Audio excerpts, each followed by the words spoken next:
Good morning, everybody. I expect all of you have already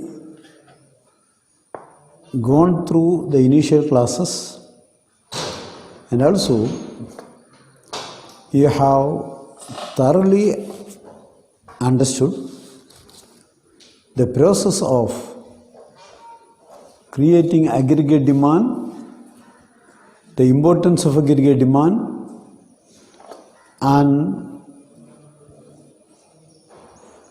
the concept of effective demand in analyzing and determining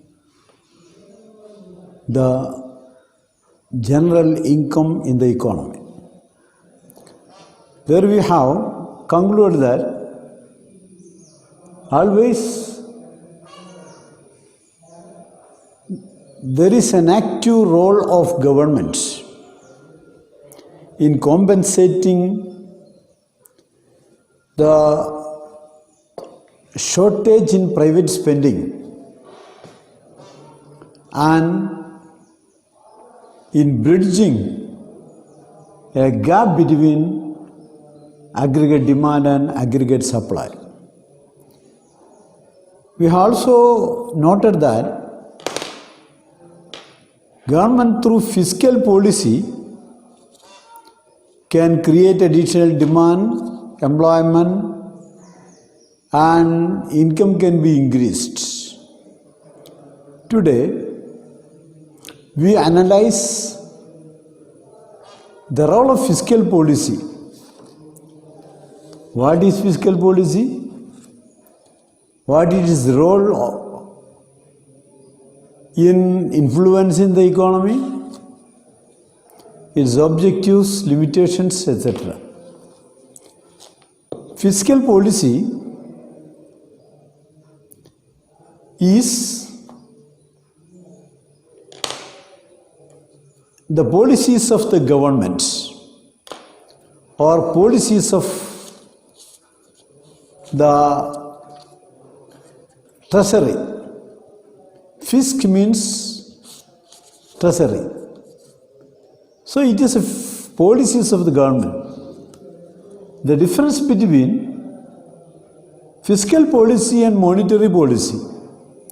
Monetary policy is the policies of the monetary authority, the central bank, like the rate of interest, the bank rate, the repo rate, the reserve ratio, etc.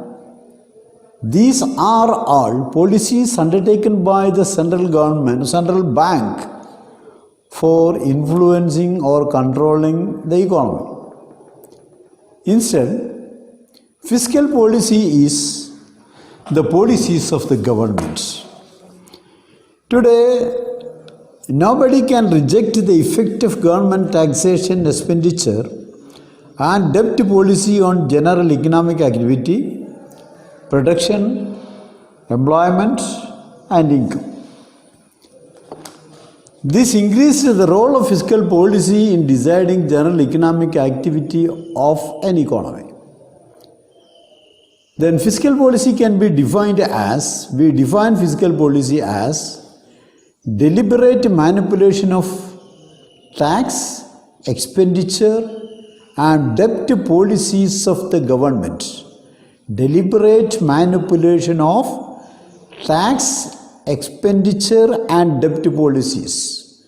Utilization of tax policies of the government, use of expenditure policies of the government, use of debt management of the government for achieving predetermined economic goals. Deliberate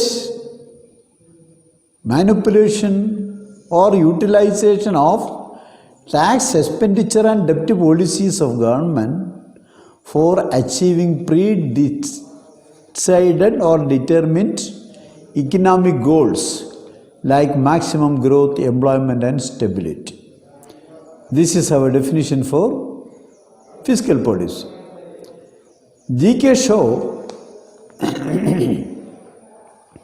defined fiscal policy in his words: we define fiscal policy to encompass any decision to change the level, composition, timing of government expenditure, or to vary the burden, structure, or frequency of tax payments. This is a little narrower definition. Anyhow, J.K. Shaw defined fiscal policy as that. Now, for the increasing importance of fiscal policy, we can note three major causes. What is the main causes of growing importance of fiscal policy? Today we know no government, whether it is a capitalist or even socialist country government, no government is keeping its hands from economic activity. There is a never increasing role of government, even in the modern new classical economic framework, new classical economics of liberalization, privatization, and globalization. Even in this era, we can see there is a never increasing role of government, ever increase the activities of government. Government expenditure is increasing, budget level is increasing, taxation is increasing, total tax revenue is increasing, everything is increasing. So, the role of government in economic activity is increasing. What are the main causes of this? Three major causes we can note. Firstly, the Great Depression of 1930s. In current periods, also, the world economy is facing a depression. In current period also, the world economy is facing a depression which is not much different from the Great Depression of 1930s. This depression, 1930s Great Depression, disproved the efficacy of laissez-faire. The laissez-faire capitalism cannot solve the basic problems of an economy, and laissez-faire is not automatically working. This was the real experience of 1930s, and this proved the inefficacy of monetary policy to tackle the problems of unemployment. During a depression period, two things happens. On one hand, there is large scale unutilized resources. On the other, there is unemployed manpower. It is very easy to say, under this situation, this unemployed manpower can be utilized for utilizing unutilized resources, and therefore economy can come out of a depression. But in practical side, this is not so easy. It is not so easy. There is mass unemployment on one hand, at the same time unutilized resources including savings. Large savings are there, but nobody is daring to invest. Nobody is forthcoming to invest. Savings are there, resources are there, but it's not invested, not utilized, not employed. This is the situation of a depression period. During 1930s, it was seen that whenever the central bank issue more currency, inject more purchasing power to the people or money to the people, actually what happened is that the holders simply receive this they hold it, not respend it. So what the monetary authority or the central bank is injecting to the economy is simply disappearing from circulation, not producing any effects on general economic activity and employment. This was the actual situation, actual problem faced during the Great Depression. So this proved the inefficacy of monetary policy in controlling depression, unemployment, and compelling the governments world over to abandon the classical idea of laissez-faire. So government should not interfere in economic matters. That is laissez-faire. It was abandoned by most or all of the world governments.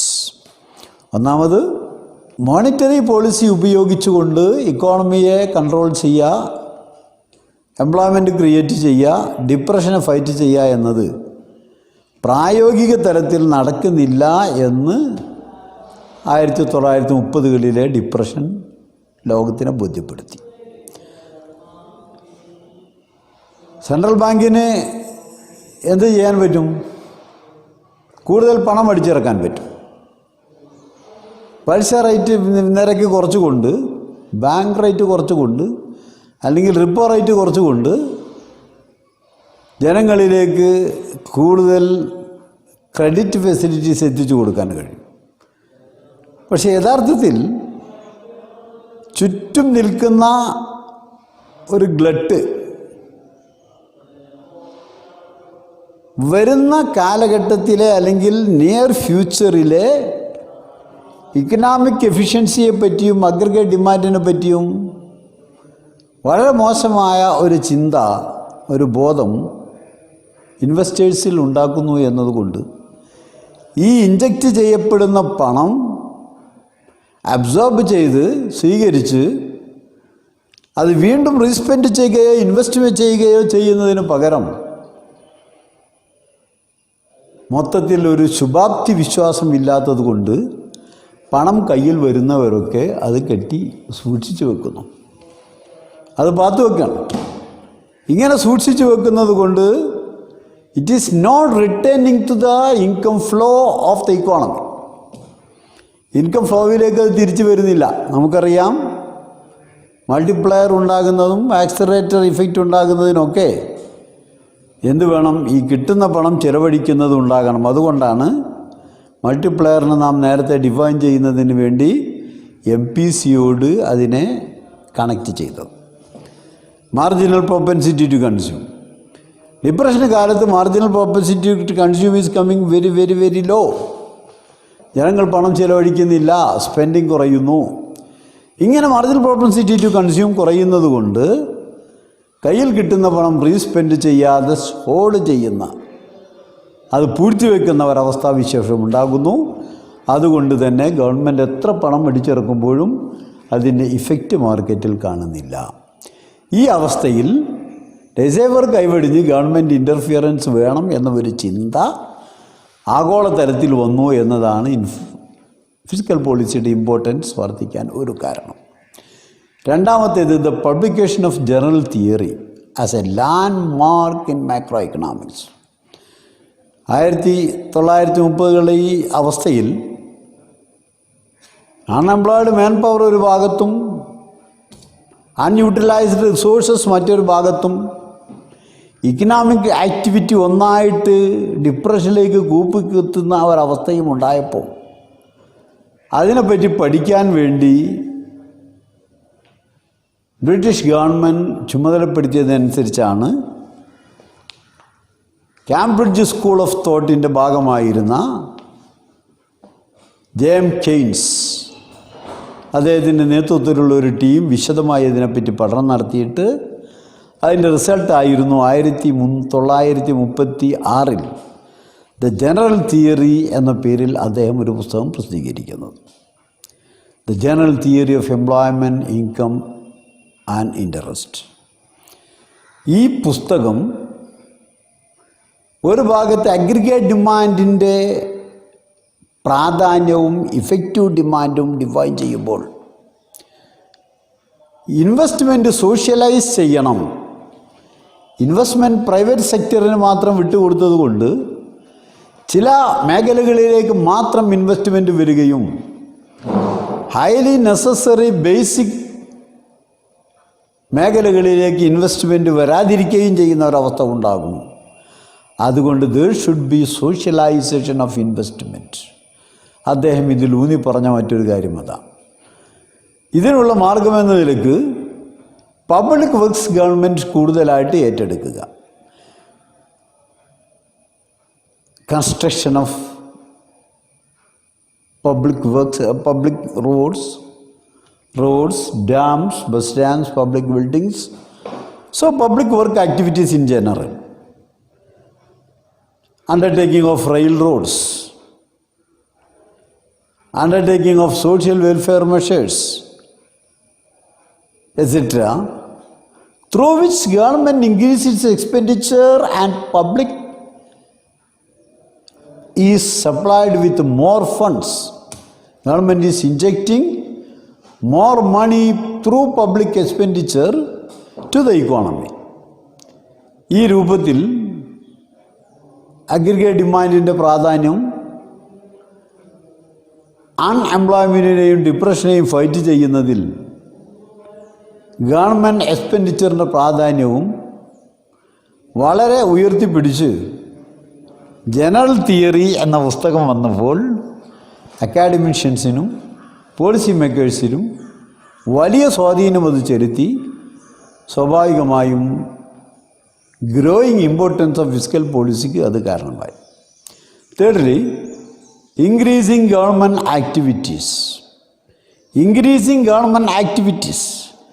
നേരത്തെ നമുക്കറിയാം, classical കാലഘട്ടത്തിൽ general it was termed as A police state. 3 ഫങ്ഷൻസാണ് ആകെ സർക്കാരിന് കൊടുത്തിരുന്നത്. ഒന്ന്, maintenance of law and order, ക്രമസമാധാനം നിലനിർത്തുക. ഇതാണ് സർക്കാരിൻ്റെ ഒരു ജോലി. Second, defence of the country from external aggression. അതിർത്തികളിൽ പുറമേ നിന്നുള്ള ആക്രമണം ഉണ്ടാകുന്നത് തടയുക. Then thirdly, administration of justice, നീതി നടപ്പാക്കുക. അപ്പോൾ ഇതിന് പോലീസ് ഡിപ്പാർട്ട്മെൻറ്റ് വേണം, ഒരു പട്ടാള വകുപ്പ് വേണം, കോടതികളോടും ബന്ധപ്പെട്ട ഒരു നീതിന്യായ വകുപ്പ് വേണം. ഈ 3 പണിയേ സർക്കാരിനുള്ളൂ. അതിനപ്പുറത്തേക്ക് ഏത് സർക്കാർ പോയാലും അത് തെറ്റാണ്, കറപ്ഷനാണ് എന്ന ചിന്താഗതിയായിരുന്നു അന്നുണ്ടായിരുന്നത്. പക്ഷേ ഇന്ന് ലോകത്ത് ഒരു സർക്കാരിനും ആ വാദഗതിയില്ല. There is ever increasing government activity. Government activity ഏതൊക്കെ ഒരു മേഖലയിൽ ഇൻക്രീസ് ചെയ്യുന്നു നമ്മൾ പറയേണ്ട കാര്യമല്ല. Public work activities, basic infrastructure, basic social infrastructure and basic economic infrastructure. സമ്പദ്ഘടനയുടെ സുഗമമായ വളർച്ചയ്ക്കും സമ്പദ്ഘടനയുടെ പ്രവർത്തനങ്ങൾ സുഗമമാക്കുന്നതിനും ആവശ്യമായ ബേസിക് ഇൻഫ്രാസ്ട്രക്ചർ, അതിനെയാണ് നമ്മൾ എന്ത് പറയുന്നത്, ഇക്കണോമിക് ഓവർഹെഡ് ക്യാപിറ്റൽ എന്ന് പറയുന്നത്. ഇക്കണോമിക് ഓവർഹെഡ് ക്യാപിറ്റൽ അതിനകത്ത് all means of transport and communication, roads, railways, air transport, water transport, ഈ രൂപത്തിലുള്ളത് മുഴുവനും. അതിനു പുറമെ മീൻസസ് ഓഫ് കമ്മ്യൂണിക്കേഷൻ, ഇന്നത്തെ IT ഇൻഡസ്ട്രീസ് അടക്കം ഡെവലപ്പ് ചെയ്ത് വരേണ്ടതും വരുന്നതും ഈ വകുപ്പിലാണ്. അപ്പോൾ ഒരു നല്ല നെറ്റ്വർക്ക്, മൊബൈൽ നെറ്റ്വർക്ക്, അതുപോലെ മറ്റുള്ള സോഷ്യൽ മീഡിയാസ്, ഇതിൻ്റെയൊക്കെ ഡെവലപ്മെൻറ്റ് ഒരു ഇക്കോണമിയുടെ വളർച്ചയ്ക്കും സ്റ്റെബിലിറ്റിക്കും ആവശ്യമാണ്. അതെല്ലാം എന്തിൽപ്പെട്ടതാണ്, social overhead capital economic overhead capital എന്ന് പറഞ്ഞതിൽപ്പെട്ടതാണ്. പിന്നെ ഉള്ള സോഷ്യൽ ഓവർഹെഡ് ക്യാപിറ്റൽ, മാൻ പവറിൻ്റെ ക്വാളിറ്റി വർദ്ധിപ്പിക്കാൻ ആവശ്യമായ ഇൻവെസ്റ്റ്മെൻറ്റ്. മാൻ പവർ, മനുഷ്യശക്തി, ക്വാളിറ്റി ഓഫ് ലേബർ ഫോഴ്സ് അത് ഇൻക്രീസ് ചെയ്യാൻ വേണ്ട ഏതൊക്കെ ഇൻവെസ്റ്റ്മെൻറ്റുകളുണ്ടോ അതിനെയാണ് മൊത്തത്തിൽ നമ്മൾ എന്ത് പറയുന്നത്, സോഷ്യൽ ഓവർഹെഡ് ക്യാപിറ്റൽ എന്ന് പറയുന്നത്. അപ്പോൾ social overhead capital all means and institutions of education. ഇവിടെ കമ്മ്യൂണിക്കേഷൻ്റെ ഒരു ഭാഗവും ഈ ഭാഗത്ത് തന്നെ വരും. ഇൻ്റർനെറ്റും അതിലൂടെയുള്ള അനുബന്ധ വിവര വർധനവും പരിശീലനങ്ങളും ഇതൊക്കെ മനുഷ്യശക്തി, മനുഷ്യ മൂലധനത്തിൻ്റെ ക്വാളിറ്റി വർദ്ധിപ്പിക്കാനുള്ളതാണ്. അതേപോലെ ഹെൽത്ത് ആൻഡ് അലീഡ് സർവീസസ്, മനുഷ്യ മൂലധനത്തിൻ്റെ ക്വാളിറ്റി വർദ്ധിപ്പിക്കാൻ തന്നെയാണ് ഹെൽത്ത് ആൻഡ് അലീഡ് സർവീസസ്. ഇതിനെയൊക്കെ മൊത്തത്തിലെടുത്തിട്ടാണ് എന്ത് പറയുന്നത്, സോഷ്യൽ ഓവർഹെഡ് ക്യാപിറ്റൽ എന്ന് പറയുന്നത്. ഈ രൂപത്തിലുള്ളതിൽ ഗവൺമെൻറ്റിൻ്റെ റോള് വളരെ കൂടുതൽ വർദ്ധിച്ചു കൊണ്ടിരിക്കുന്നു. കേരളത്തിലൊക്കെ നമ്മൾ കോവിഡ് കാലഘട്ടത്തിലൊക്കെ ഇത് ഒരുപാട് ചർച്ച ചെയ്തതാണ്. Increase in role of government, എല്ലാ ലോക്കൽ ഏരിയയിലടക്കം ഗവൺമെൻറ് പബ്ലിക് ഹെൽത്ത് ഫെസിലിറ്റീസ് ഉണ്ടാകുകയും അതിലൂടെ സർക്കാരിൻ്റെ ശക്തമായ ഇടപെടൽ ഉണ്ടാകുകയും ചെയ്തത് ഈ കോവിഡിനെ കൺട്രോൾ ചെയ്യുന്നതിൽ വലിയ പങ്ക് വഹിച്ചു എന്നുള്ളത് it is N internationally accepted factor. അപ്പോൾ ഈ മേഖലയിലും സർക്കാരിൻ്റെ പങ്കാളിത്തം വർദ്ധിച്ചു വരുന്നു. ഇൻക്രീസിങ് ഗവൺമെൻറ് ആക്ടിവിറ്റി, അതുപോലെ സോഷ്യൽ വെൽഫെയർ മെഷേഴ്സ്. നേരത്തെ ഒരു ഇഗാലിറ്റേറിയൻ സൊസൈറ്റി, തുല്യതയിൽ അധിഷ്ഠിതമായൊരു സാമൂഹ്യ സൃഷ്ടി, ഇത് ഇന്ത്യൻ ഭരണഘടന തന്നെ നമ്മുടെ ലക്ഷ്യമായിട്ട് ഡയറക്റ്റീവ് പ്രിൻസിപ്പിൾസിൽ പറഞ്ഞിട്ടുള്ളതാണ്. ഈ നിലക്കുള്ള ഒരു സാമൂഹ്യ സൃഷ്ടിക്ക് വേണ്ടി ഗവൺമെൻറ്റിൻ്റെ ഇടപെടൽ വൻതോതിൽ ഉണ്ടാകുന്നു.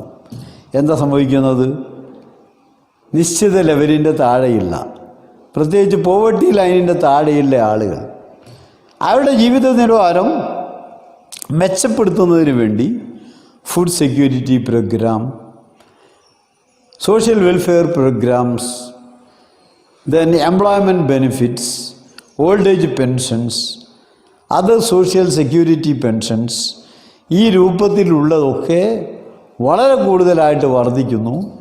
അവിടെയും ഗവൺമെൻറ്റിൻ്റെ പ്രവർത്തനം വർദ്ധിക്കുന്നു.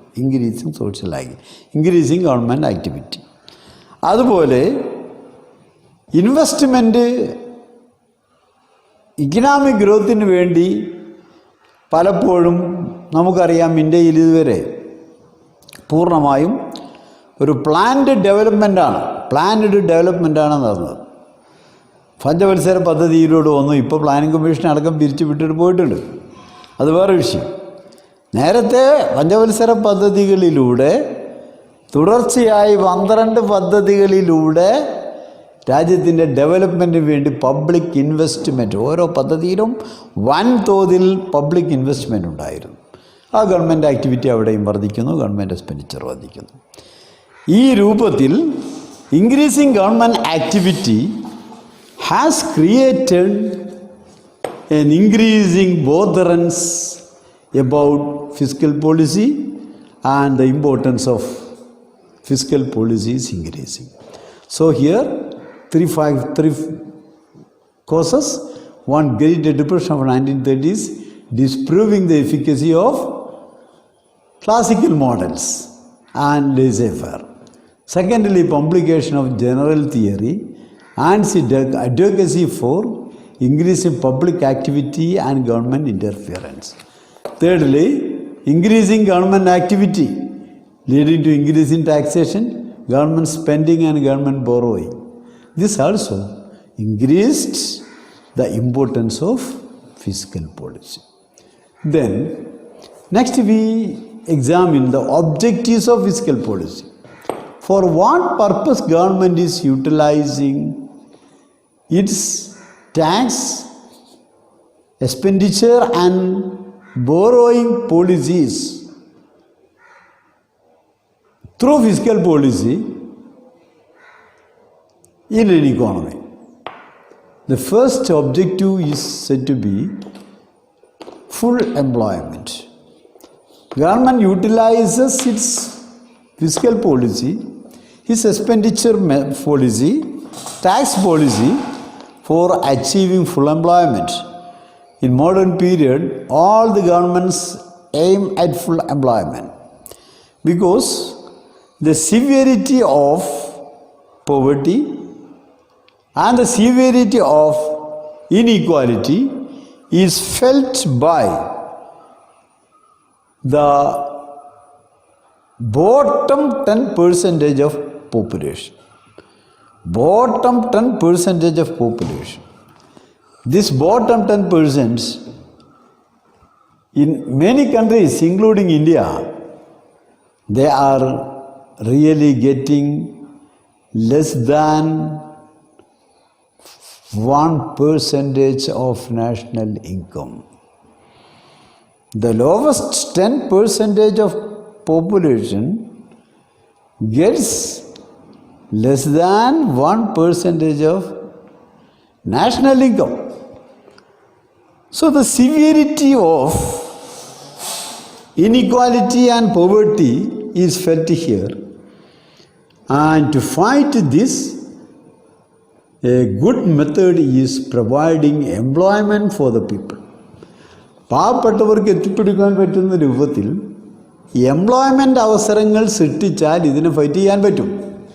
അതുകൊണ്ട് ഫിസ്ക്കൽ പോളിസിയുടെ ഒരു മേജർ ഒബ്ജക്റ്റീവായിട്ടുള്ളത് ഫുൾ എംപ്ലോയ്മെൻറ്റാണ്. മറ്റൊന്ന് ഇക്കണോമിക് ഗ്രോത്ത്. വിശദീകരിക്കുകയാണെങ്കിൽ ഒരുപാട് പറയേണ്ടത്. ഇക്കണോമിക് ഗ്രോത്ത് ഇപ്പോൾ ഇന്ത്യയിൽ ഏതൊക്കെ രൂപത്തിൽ ഇപ്പോഴുള്ള കാഴ്ചപ്പാടുണ്ടെങ്കിലും ഇക്കണോമിക് ഗ്രോത്തിൻ്റെ കാര്യത്തിൽ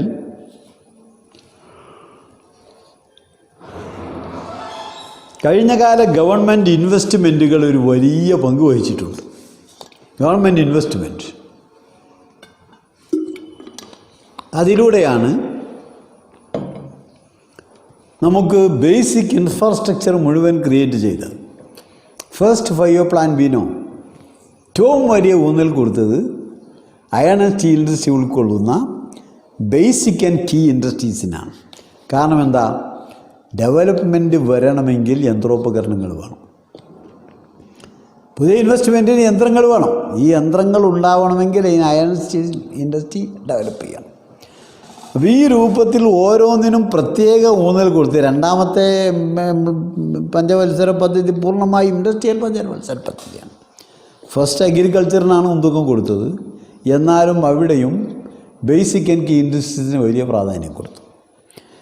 ഇങ്ങനെ ഇക്കണോമിക് ഡെവലപ്മെൻറ്റിന് ഗവൺമെൻറ് ഇൻ്റർഫിയറൻസ് ഉണ്ടാകണം.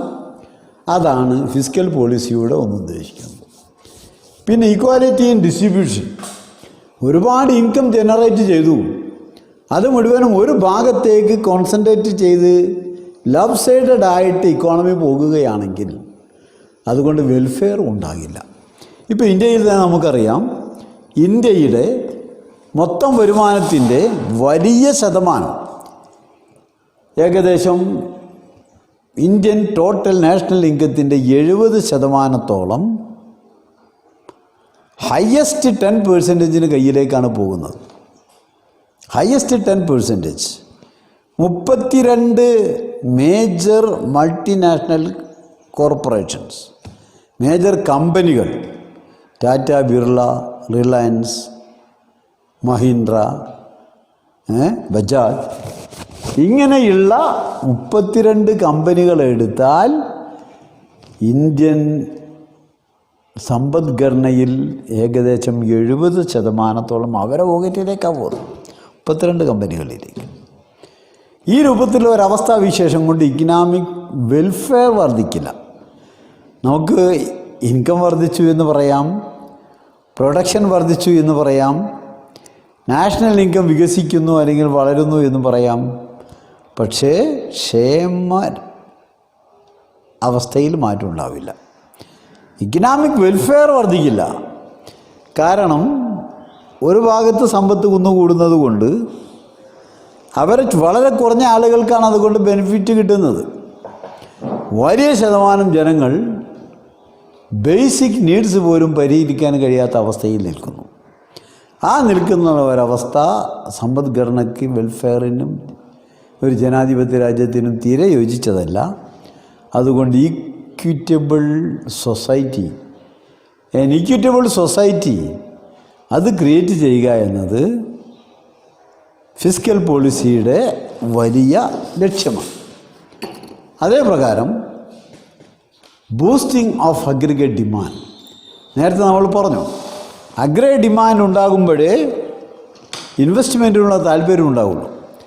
അഗ്രിഗേറ്റ് ഡിമാൻഡ് വർദ്ധിച്ചുകൊണ്ടിരിക്കുന്നുവെങ്കിൽ സ്വാഭാവികമായിട്ടും എംപ്ലോയ്മെൻറ്റ് വർദ്ധിക്കും, ഇക്കണോമിക് ആക്ടിവിറ്റി വർദ്ധിക്കും, ഇൻവെസ്റ്റ്മെൻറ്റ് വർദ്ധിക്കും. അതുകൊണ്ട് അഗ്രിഗേറ്റ് ഡിമാൻഡ് വർദ്ധിക്കണം. ഈ അഗ്രിഗേറ്റ് ഡിമാൻഡിൽ എവിടെയാണോ കുറവ് പ്രൈവറ്റ് സെക്ടറിൽ വരുന്നത് അത് കോമ്പൻസേറ്റ് ചെയ്തുകൊണ്ട് ഗവൺമെൻറ് കൂടുതൽ ഇക്കോണമിയിലേക്ക് ഫണ്ട് ഇഞ്ചക്റ്റ് ചെയ്യുക, അത് ഉള്ള വഴിയായി, അതിനുള്ള മാർഗമായി ഈ ഫിസ്ക്കൽ പോളിസിയെ യൂട്ടിലൈസ് ചെയ്യും. ദെൻ ഇൻക്രീസിങ് സോഷ്യൽ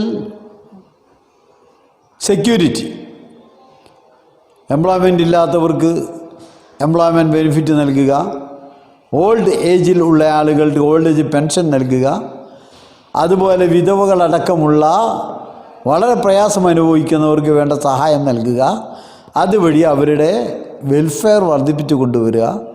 ഇത് മോണിറ്ററി പോളിസിയുടെ ഫിസ്ക്കൽ പോളിസിയുടെ വളരെ പ്രധാനപ്പെട്ട ലക്ഷ്യമാണ്. അതുപോലെ promotion of investments, increase in savings, then control of inflation, etc. are other objectives of fiscal policy. ആ ഫിസ്ക്കൽ പോളിസി എന്താണ്, ഫിസ്ക്കൽ പോളിസിയുടെ ലക്ഷ്യം എന്താണ്, അത് ഏത് രൂപത്തിൽ ഇക്കോണമിയെ സ്വാധീനിക്കുന്നു എന്നത് സംബന്ധിച്ച് ഒരു ഡിസ്കഷനാണ് ഇപ്പോൾ നാം നടത്തിയത്. ഇനി നമുക്ക് അതിൻ്റെ ഇൻസ്ട്രുമെൻറ്റ്സ് ഏതൊക്കെയാണ് എന്നും അത് ഏത് രൂപത്തിൽ ഓപ്പറേറ്റ് ചെയ്യുന്നു എന്നുകൂടി പരിഗണിച്ചാൽ അത് തീർക്കാൻ കഴിയും. നെക്സ്റ്റ് ക്ലാസ്സിൽ അത് നമുക്ക് ഡിസ്കസ് ചെയ്യാം. ഇപ്പോൾ കൂടുതൽ നീട്ടണ്ട എന്നതുകൊണ്ട് for the time being we can stop here. Thanking you. All are requested to go through this, and if you find anything difficult, this is a very simple topic, very simple part, and I think there is no problem in following. If you find any difficulty, you can approach me and clarification can be given. Thank you once again. We can stop here.